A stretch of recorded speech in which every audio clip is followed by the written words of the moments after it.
Hey, good afternoon, folks. This is Chris Harris here. Another episode of Buck Sweet Sports Podcast, presented to you by 810 Studios. Buck Sweet Sports Podcast is your place for all things local sports, talking dark horses, Tar Heels, and Carolina Panthers, and any other hot sports topics going on. Today's episode, we're going to talk about the biggest game this weekend, Super Bowl Sunday. Kansas City Chiefs versus San Francisco 49ers. Do a brief recap on that. Talk a little Tar Heel basketball. Got a game tonight versus Syracuse. That's why I got the Carrier Dome, one of the most beautiful stadiums in college sports in the background. And talk a little bit Clinton Dark Horse football. Had a second signing day. Let's go ahead and get it started. If it's your first time here, man, appreciate you checking us out. If you haven't done so already, swing by A10 Studios, give them a like, share, follow. A lot of great content, a lot of great people over there. We'll start off with Clinton Dark Horses. Had a second signing day. We had three guys signed with different colleges this past week. Excuse me. We'll start off with them. First off, Landon Pearson, senior tight end. He accepted a preferred walk-on offer from NC State University.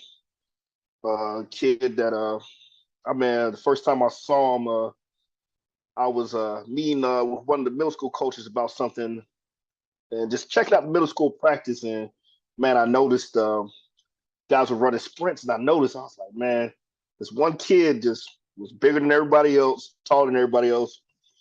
And he was just, killing them.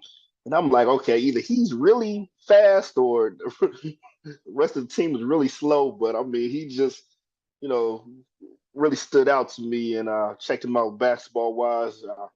Was really thinking that's where he was gonna, end up, doing. But he just really had a knack on the football field. Great player, very versatile. I don't know too many kids that will, it's like mainly his focus was on defense. And I believe he made all conference as a linebacker last season. Now this season, all conference as a tight end. So that's just shows his versatility and his willingness to adapt to, whatever, needed to help the team. But a big part of Clinton football success this past season and years past. So congratulations to him and his family. Another kid, Alex Evans. Alex Evans signed with Catawba, which is actually Corey Johnson, head coach of Clinton High. His alma mater. So shout out to Cat U. They had a really good recruiting class. A lot of in-state kids. Alex, and what can I say? Great defensive play, great athlete all around. Was really enjoyed watching him play these last 4 years. I want to say he's probably only 4 year varsity. He was on varsity as a freshman. Probably our longest tenure player. Really versatile. You saw him play quarterback. You saw him play wide receiver. Of course, playing defensive in the defensive secondary. Seen him return punts. He's did it all since he's been here. Just great athlete. Kid that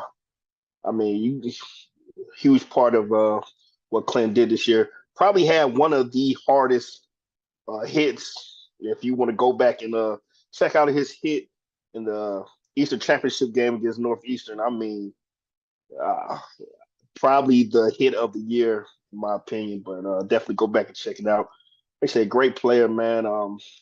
Really gonna miss seeing him on the field. Gonna definitely continue to follow his career at Catawba. But they got a great player, defensive player of the year this year for the conference, all conference player. It just speaks volume the type of athlete he is, and looking forward to see what happens with him, what he accomplishes in the future. Last kid to sign was Demeek Sampson, defensive lineman, offensive lineman. He'll be also going to Catawba. Like I said, shout out to Cat Youth, man. Uh, definitely picked up a couple talented kids. Jameek's a kid that really had a he could affect the game on both sides of the line. As an offensive lineman and as a defensive lineman. Uh, Kid that he's been on varsity since sophomore year. Uh, really seen his game grow. Always had a big effect on the game anytime he was in there. Great senior leader. Like I said, big part of Clint's success this year, and definitely could see him. I believe they said he's going to be probably you know starting on the defensive side of the ball, which, like I said, you go back to that Eastern Championship game against Northeastern. And he really made impact on that game. Guy his size being able to get pressure up the middle and rush the passer and make plays. Like I said, Catawba just they got another great kid, another great athlete. I mean, it's gonna be like I said, it's gonna be a pleasure just to watch these kids, these guys, go on to the next level, see what they could do. So I mean, congratulations to the families of Landon Pierce and Jameek Sampson and Alex Evans. Guys definitely deserve it. Uh, Appreciate all the contributions y'all did. I really enjoyed watching you guys play this year, and I'm looking forward to continue to follow in your careers in the future. Um, we're gonna have a couple more guys that haven't signed yet, but they're just a couple seniors that are still fielding offers, and they got a combine for a lot of the seniors around the area coming up, and you'll probably see more. At least I want to say at least 4 or 5 other Clan seniors, sign and make their decisions on college. I'll definitely keep you guys updated on that. Looking forward to seeing where everybody ends up, man. This was just an awesome senior class football players, man. Special class, special team. Guys are getting exactly what I mean. These kids are getting what they deserve. They worked hard for it, so I'm just happy to see all the attention that they're getting and opportunity to go to college and continue your education while playing this game that we all love. I mean, you can't beat it. So man, shout out to them. Um, and just a little message for my long term listeners. I know I've kind of branched out, from just talking to high school sports, but just want to let y'all know that this is still my passion. Clinton Dark Horse football. I'm always going to keep you guys updated on any news or stuff that's happening with the team or the program. Just counting down the days till next season. I can't wait. That's always going to be my primary focus. So just because I branched out a little bit, don't stray away, man. We're still your number one spot for any Clinton Dark Horse news or where I got y'all. So definitely looking forward to this fall, another season coming up. Just the wait, man. The off season is the hardest, the longest wait. Um, Moving on to some college basketball. We're gonna talk about the Tar Heels real quick. Had a big game this weekend against Miami. Pulled out a tough win, 75-72, a game that we really needed because we were coming off a really bad loss to Clemson. And it's just that was just a game that we really needed. We had to grind it out to get it. So, big game by R.J. Davis. Big time game by Ellie Cadeau. Um, he's a kid. I mean, I love his game.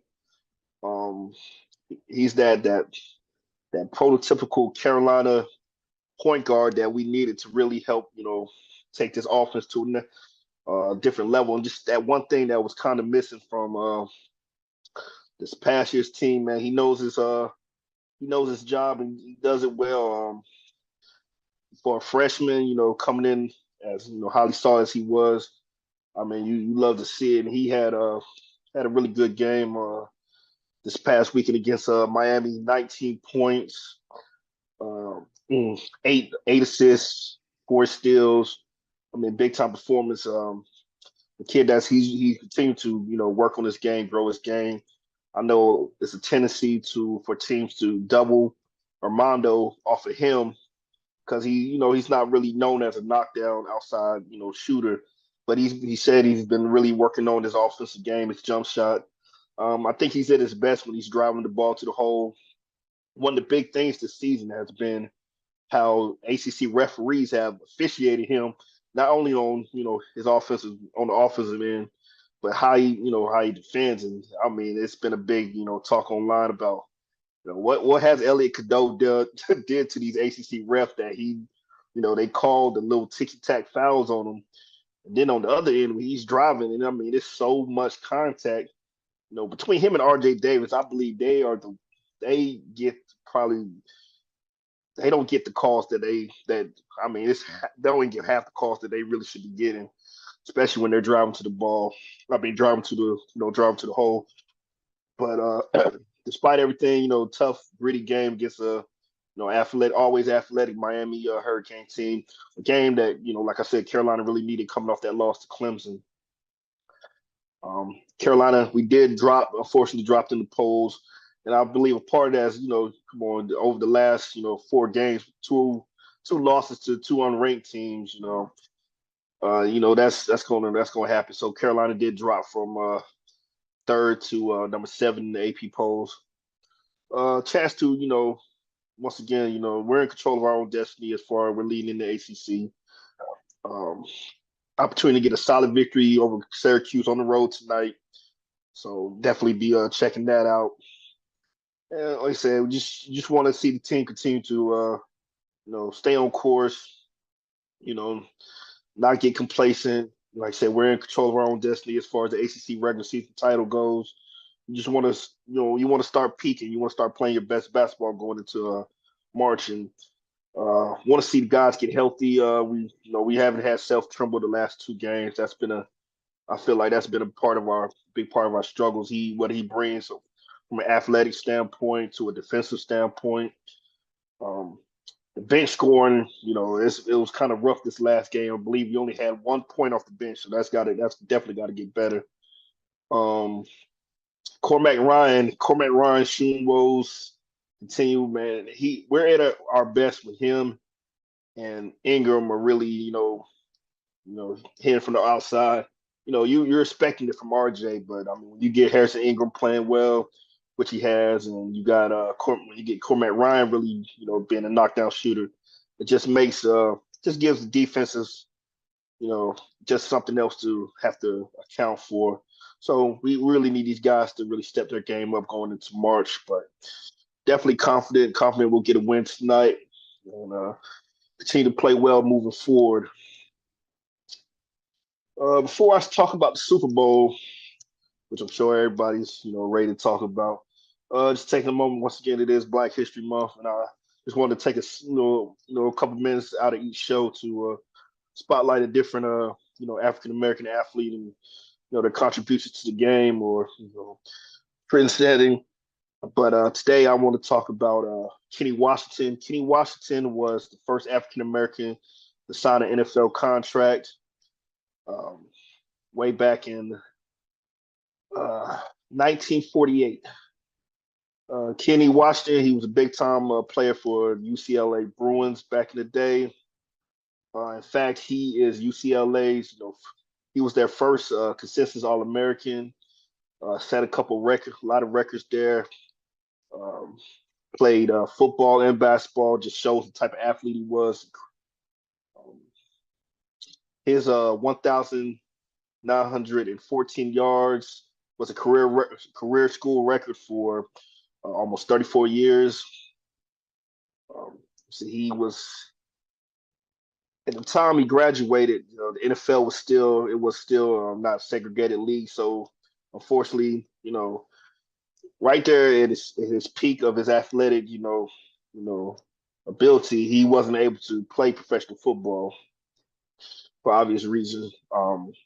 So instead, he joined the LAPD from 1940 to 1945, and he played in kind of like I guess it would be like a semi-pro league, but he was one of the highest players in that league.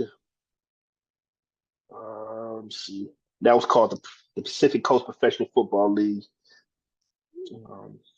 When the Cleveland Rams moved to Los Angeles, became the Los Angeles Rams, one of the things that they pushed for was for it, the league to become integrated. So he did get to become the first African American to sign a pro sports contract with the NFL. Unfortunately, one of the things was, this was, years after his after coming out of college, and like I said, he didn't really get to play professional football in the NFL at his prime. And I think by the time he got into the league, he had already had like two major knee injuries. So definitely didn't get to see him at his peak performance. You could only imagine how you know good he would have been. You know, coming straight out of college. But like I said, there was a different time. But just, guys like him really trailblazed for a lot of athletes that you see today, especially somebody like that who was able to play multiple sports at a high level. You know, you think about what he did, probably blazing the way for guys like Jim Brown,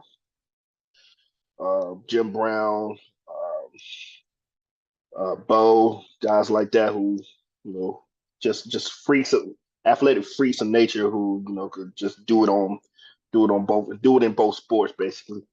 Um, when he retired, almost 80,000 people attended the final game, and he got a standing ovation. So I mean, shout out to him. Like I said, just a trendsetter, man, blazing the path for athletes, that we have in the NFL today, in a league that now is over 80% African American. You look at guys like Kenny Washington, and you really appreciate what they did for the league. And I'm sorry I got that date wrong. I said he came into the league in 1940. It was actually 1946. 1940. He only played from 1946 to 1948. Like I said, just he didn't really come out in his prime, man. By that time he was banged up. So, and we all know what the NFL stands for. NFL stands, even back then, NFL stands for not for long, especially when you have some unfortunate injuries. All right, moving on. We are going to talk about Super Bowl Sunday, and man, the football season goes by so fast.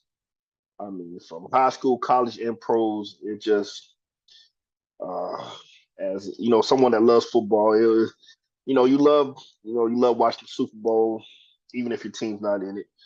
But it's kind of a sad feeling because now like, oh man, football season, it's over with. I mean, I think we got the USFL or XFL, whatever it's called now, coming up in a couple of weeks. But it's just it's not the same. But talk about the game real quick. I know a lot of people say it wasn't a good game.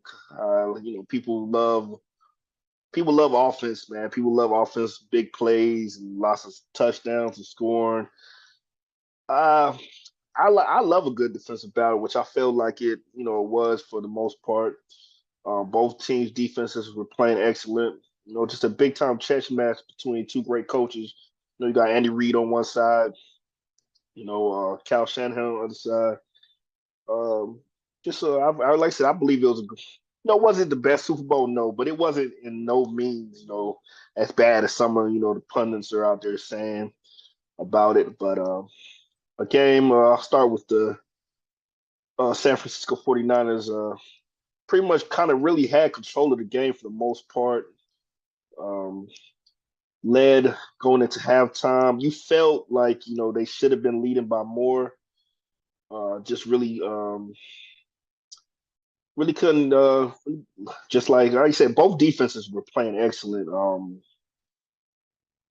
I felt like like I said, San Francisco left a lot out there on the field. It felt like they should have been up by a lot more at halftime.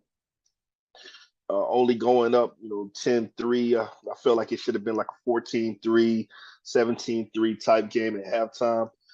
And like one of the things you never want to do to, especially a guy like Patrick Mahomes, is give him a chance. And I'm pretty sure the message in the locker room for the Chiefs were, we played probably the worst football we played in the playoffs at that point in time, and we're only down by 7. So Uh, for San Fran, I mean, I feel like I said, I just felt like it was just a lot left to be desired in that first half. I feel like they really should have, could have capitalized and built that lead a bit more.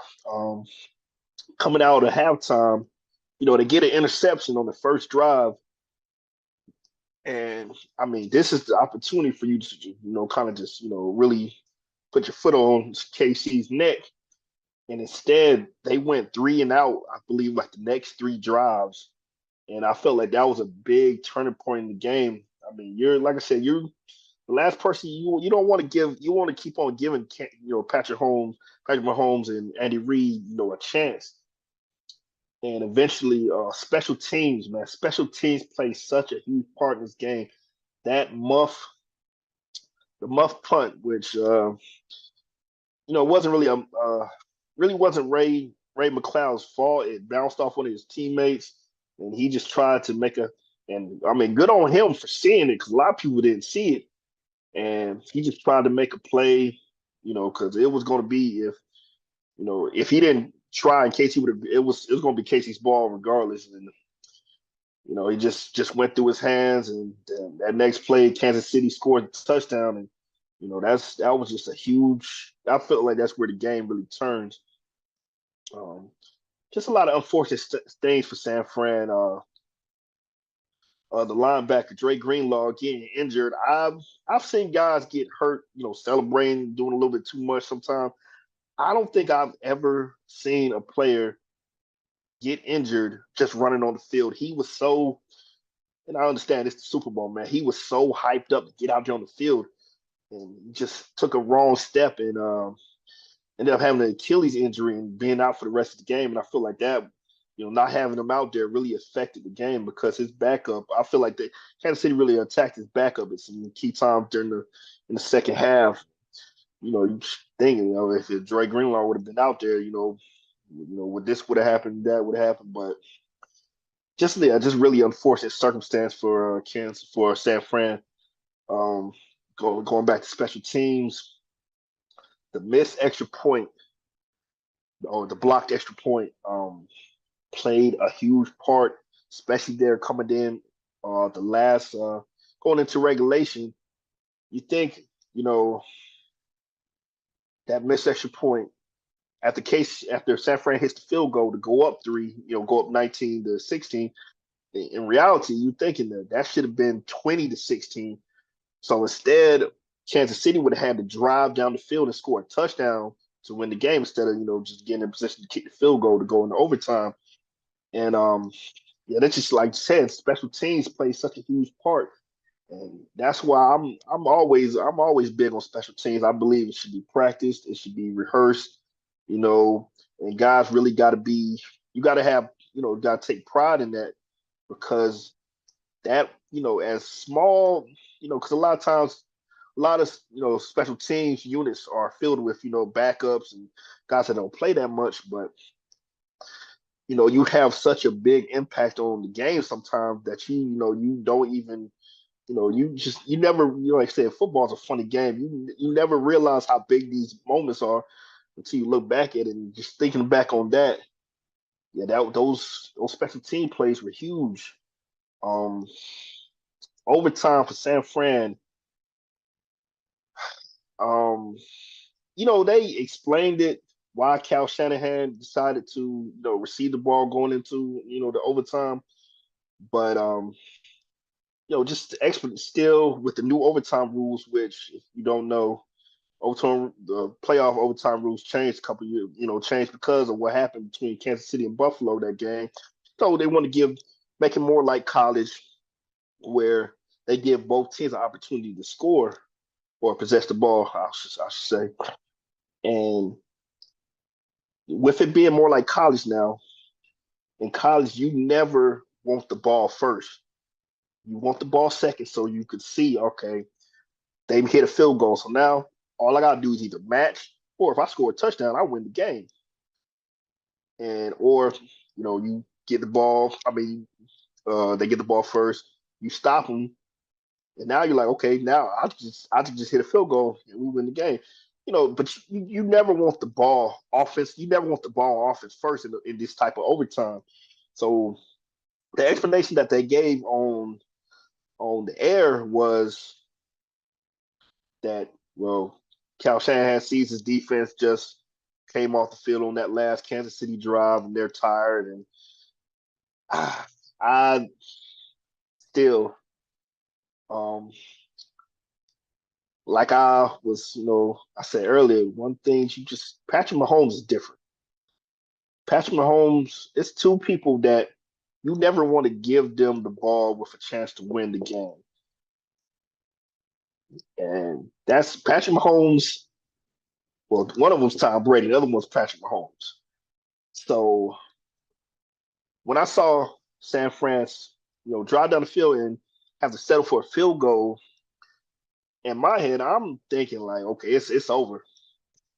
You you settle for the field goal. Now Patrick Mahomes has the ball. He knows exactly what he has to do.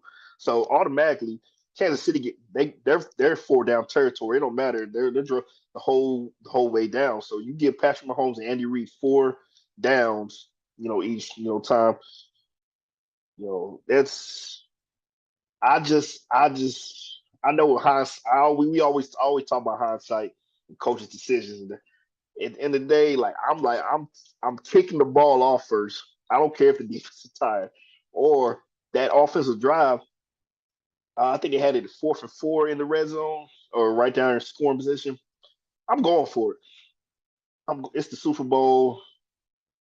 I can't give Patrick Mahomes the ball back with a chance to, and all he has to do is, you know, and he knows exactly what he has to do. No, I mean, I get it. You kick the field goal, get the points. Hopefully, your defense, makes a stop, knocks the ball out, forces a fumble, something. I don't want to give Patrick Mahomes the ball back with only a field goal, and he's got four downs. And to go down with him and Andy Reid, no, no. But when San Francisco hit that field goal, gave the ball back to Kansas City, I knew what it was. I knew exactly what it was, so it didn't surprise me what happened. Um, getting talking more about Kansas City, man. Just I mean, it's just awesome what Mahomes and Andy Reid were able to accomplish. This was the year you were supposed to beat them. That's the scary thing. This is the year you're supposed to beat them. Offensively, definitely not the caliber of team that they normally have. I mean, I want to see the receivers got better as the year progressed, but and I really like Rashid Rice. I believe he's going to be a star in the league. But if you look at what San Fran has on their side and what Kansas City has, San Fran's supporting cast for Brock Purdy was a whole lot better than what Patrick Mahomes had to work with this year. And I mean, just the fact that they were still able to get it done, back to back Super Bowls, the first team to do accomplish that since the Patriots in the early 2000s. It's scary, man, what Patrick Mahomes has done at his age, and just moving forward. I mean, they got a chance. They have a realistic chance to go out there and barring some type of crazy injury to Mahomes, they have a chance to at a minimum, a healthy Kansas City team is going to be in the AFC Championship game at a minimum. So, and like I said, I learned my lesson not to pick against them. So yeah, I definitely, like I said, I knew I picked Kansas City to win this game, and what happened, it didn't surprise me. They said Mahomes he showed why he showed the difference between the game manager and the game changer in that overtime. Now I feel like it's a lot of people that owe Cam Newton an apology. First of all, like I harped on last week, he didn't insult Brock Purdy. He just made a distinction, man. It's he's a game manager, and in that Super Bowl, it showed. Brock Purdy was, he missed some key moments in that game where game changers don't miss that. Going into that overtime shows the difference between a game changer and a game manager. Brock Purdy got down into the red zone and couldn't get it done. Yeah, Chris Jones had a lot to do with that. Yeah, McDuffie had made some plays in the end zone on Debo a couple, but like if you're a game changer, you find a way to get it done. You make the play. You make the play. Chris McCaffrey was San Fran's. Chris McCaffrey and Jawan Jennings were San Fran's best players on the field. I mean, it's not in question. If San Fran wins that game, Brock Purdy's not the MVP. Jawan Jennings would have been the MVP. Um, it's like I said, you saw the difference. I mean, like I said, Brock, he's not a bad quarterback. I feel like he's gonna have a solid career, and he'll get if San Fran's able to keep this, together. He'll get other opportunities, but like I said, he's not there yet. Like I said, Mahomes showed, you know, that he's in a class by himself. That's a game changer. What Mahomes did in overtime, that's a game changer. That 4 for 1, even though he had a two-way go, he wasn't that ball wasn't leaving his hands. Mahomes said, "I'm taking this." He made the plays that he needed to make when it counted, and it just showed why he's in a league by himself. He's in that realm. I mean, when it's all said and done, he has an opportunity to match or eclipse the all-time greats over Joe Montana, over Tom Brady. He's got that opportunity. And I mean, at his age, it's scary to see what he's accomplished so far. But yeah, really happy for Andy Reid. Happy for the Chiefs fans, man. Um, spent some time when I was stationed, out in Missouri. So I've been around Chiefs fans. A really good friend, Josh Buchanan. Shout out to him. Congratulations. I know he was happy. My message for y'all, man, just enjoy it. Enjoy it, man. You've been blessed with one of the best, coaches, one of the best quarterbacks. That combination right there, like I said, they're on their way to that Brady Belichick type deal. That Bill Walsh, Joe Montana, type deal. So, congratulations to Kansas City. Um, the one I guess one negative thing, man, I saw from the game was in the first quarter, uh, after the Isaiah Pacheco fumble, they showed like Travis Kelsey like run up on Andy Reid, yelling the screen, almost knocked the man down. And that's that's I like how I mean the media addressed it, but they really did. They kind of sped past it. And I'm like, oh, that's crazy. Like, could you imagine? Terrell Owens.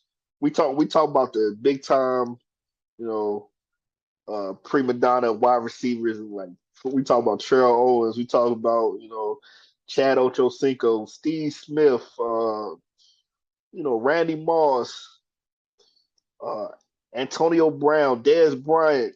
Could you imagine if they did this on the biggest stage? Like I said, it's real lucky. It's good that Kansas City won because they could kind of speed past it. But could you imagine, if one of those guys that I named did that on the biggest stage, biggest game, how much scrutiny they would come under, like how it would be addressed in national sports media. But I mean, no one's really. I mean, people have talked about it, but no one's really condemning it like that. I mean, it's crazy because you feel like if other wide receivers or big time players in the league, you know, would have did that, it would have been handled a whole lot different. Like, I mean, it's gonna be they're gonna spin it to, Kelsey. He's passionate. That's his passion. He wants to win. Da da da. Where other guys, I can only imagine what they would be saying. And and I know some coaches like, shoot, some coaches like Bill Belichick, I think he would have sat somebody down. I mean, we're talking about a guy, he sat down, Malcolm Butler was a Super Bowl hero, you know, and he benched him that Super Bowl versus the Eagles. I can't remember the exact reason why, but it was or better yet, imagine if Darius Tony would have did that for Kansas City. He's been getting a lot of negative media lately. Could you imagine him doing that to Andy Reid? But Travis Kelsey doesn't. It's cool because I mean, that was just something funny that I saw that I thought was worth mentioning. I just want to see how other people feel about it, how y'all feel about it. So let me know in the comments. But yeah, I just thought that was funny. But yeah, overall, man, great Super Bowl. I enjoyed it. Really had that fourth quarter overtime really had you on the edge of the seat. As bad as I'm ready for the Carolina Panthers to be playing in games like that again. Man, I don't think my heart can handle like that, man. The stress level for 49ers and KC fans, you know, during that fourth quarter and overtime had to be an all-time high, man. And I mean, I'm not like I said, I don't even have a dog in this fight, and I was, I'm over here, going crazy. So I'm ready for the Panthers to get back into games like this. But boy, that stress level, I don't think I could live through too many games like that. I mean, they call it the cardiac catch for a reason, but I don't want to see something like that. If we're gonna win a Super Bowl, I want to see. That would be one time I don't mind seeing a blowout in the Super Bowl. I wanted like the NFC Championship game back in 2015. I want to be killing in the third quarter. I want to be sweating.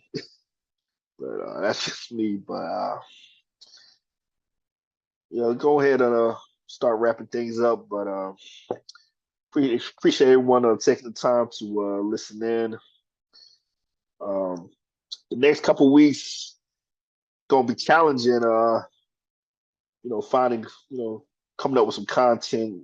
We still got college basketball, so we're good on that front. And for NFL wise, it's gonna be a lot of speculation and uh, talks. I'll try to get back into more Carolina Panthers stuff. I haven't really addressed the new GM or head coaching, uh, head coaching hire. So I'll take some time to talk about that.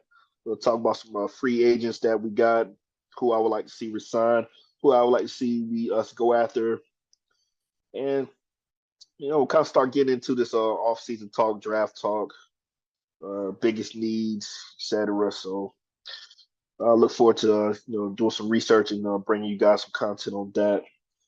High school wise, like I said, I'll be looking out for when the rest of those seniors sign and uh, giving y'all that insight. So yeah. We'll still be up here bringing you guys content. Like I said, Buck Sweet Sports Podcast, best place for all your local sports, Clinton Dark Horses, Carolina Tar Heels, Carolina Panthers, um, and anything else hot that's coming up. So appreciate you guys taking time to join me. Hope everyone has a blessed week. If you haven't done so, please swing by A10 Studios, give them a like, share, follow, check out all the videos, all the content. A lot of great people. Shout out to Mr. Mika, everyone back A10 Studios. Like I said, just we all appreciate the support, and that's like I said, I really enjoy bringing you guys this content. So yeah, thank you for rocking with me. Um, swing by Buck Sweet Sports Podcast Facebook page. Always got some good content there for you guys as well. Slowly but surely begin to hopefully hit that 1K, 1,000 followers mark soon. So yeah, appreciate all the support. Continue to like, share, and follow all the page, and definitely support A10 Studios. So I'm gonna wrap things up. Appreciate everyone joining me. Chris Harris, Sweet Sports Podcast. Y'all have a great evening.